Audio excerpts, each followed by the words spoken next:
Di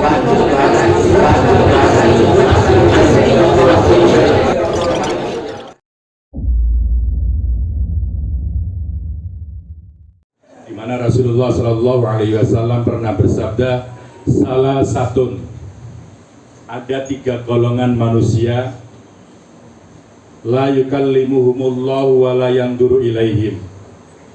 Nanti di hari kiamat 3 golongan ini Allah tidak akan mengajak bicara kepada mereka.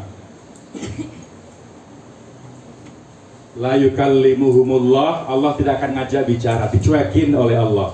Wala yanzuru ilaihim, dan Allah pun tidak akan mau memandang mereka.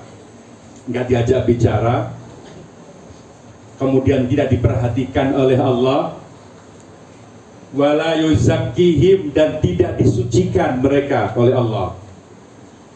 Walahum adzabun alim, dan mereka mendapatkan siksa yang sangat pedih. Jadi ada 3 golongan. Tidak diajak bicara oleh Allah, tidak diperhatikan oleh Allah, tidak disucikan oleh Allah, bahkan mereka mendapatkan siksa yang sangat pedih. Siapa mereka? Yang pertama kata Rasulullah, Syekhun zanin, orang tua yang berzina. Rambutnya sudah putih, sudah 2 warna, bahkan sebagian besar warnanya sudah putih, tapi masih berbuat zina. Mungkin timbul pertanyaan, Pak, kalau begitu yang masih muda boleh? Enggak juga. Dalam ayat Al-Quran tidak pernah ada Allah melarang berbuat zina, enggak ada. Hadis pun juga tidak ada. Yang ada, wala taqrabuz zina innahu kana fahisyatan wa sa'a sabila. Janganlah kalian mendekati zina.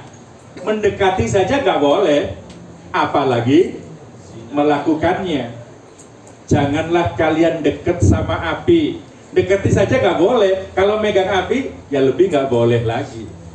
Nah, para jamaah sekalian, jadi 3 golongan yang tidak akan diajak bicara oleh Allah, tidak akan diperhatikan oleh Allah, mereka pun tidak disucikan, bahkan mereka mendapatkan siksa yang sangat pedih. Yang pertama adalah orang tua yang suka berbuat zina.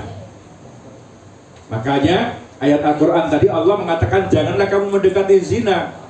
Anak-anakku sekalian, termasuk perbuatan yang mendekati zina adalah jika ada 2 orang laki-laki dan perempuan yang bukan muhrimnya, yang sama-sama dewasa, mereka berdua-duaan, itu termasuk mendekati zina. Kenapa? Yang ketiganya adalah setan. 1, singkat-singkat. Kemudian yang kedua, orang yang tidak akan diajak bicara adalah wa'ailun mustakbirin, orang miskin yang sombong. Saudaraku, para jamaah sekalian, biasanya seseorang memiliki sikap sombong, itu batrul haq wa ghamdun nas, menolak kebenaran dan meremehkan manusia, itu sombong. Itu biasanya orang yang memiliki ilmu, biasanya sombong dengan ilmunya. Atau bisa juga orang yang memiliki harta, dengan hartanya sehingga dia bersikap sombong. Atau bisa juga dengan jabatannya, sehingga dengan jabatannya orang ini memiliki sikap sombong. Itu yang wajar biasanya. Itu pun nggak boleh, para jamaah sekalian. Nah ini sudah miskin, sombong.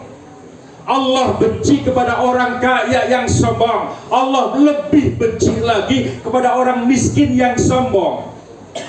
Allah benci kepada orang pinter yang sombong. Allah lebih benci lagi orang yang bodoh tetapi udah bodoh, miskin, sombong lagi, hidup lagi. Nah, 2, singkat. Yang ketiga, para jamaah sekalian, orang yang tidak akan diajak bicara oleh Allah dan tidak akan diperhatikan adalah pedagang yang suka bersumpah. Dengan bersumpah agar dagangannya laku, para jamaah sekalian. Ini banyak ini di pasar-pasar supaya dagangannya laku, bahkan mereka pun bersumpah, para pedagang ini.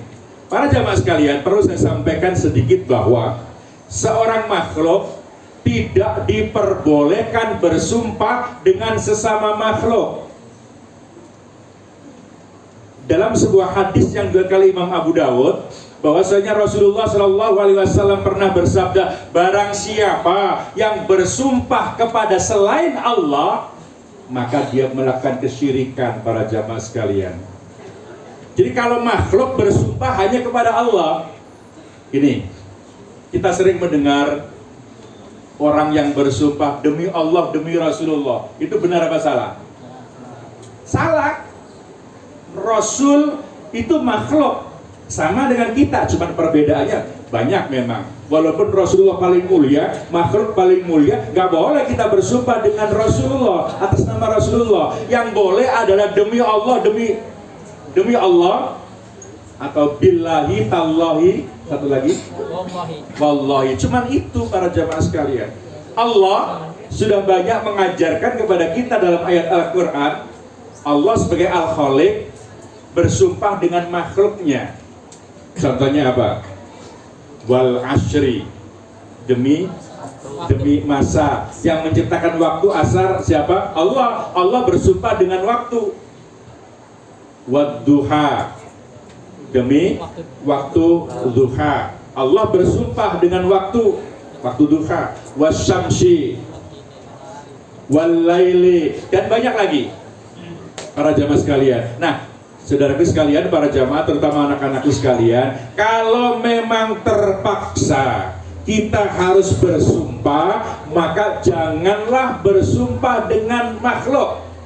Bersumpah dengan nama Allah, itu baru diperbolehkan. Karena ada hadis Nabi tadi, barang siapa yang bersumpah kepada selain Allah, maka orang itu termasuk melakukan kesyirikan, para jamaah sekalian.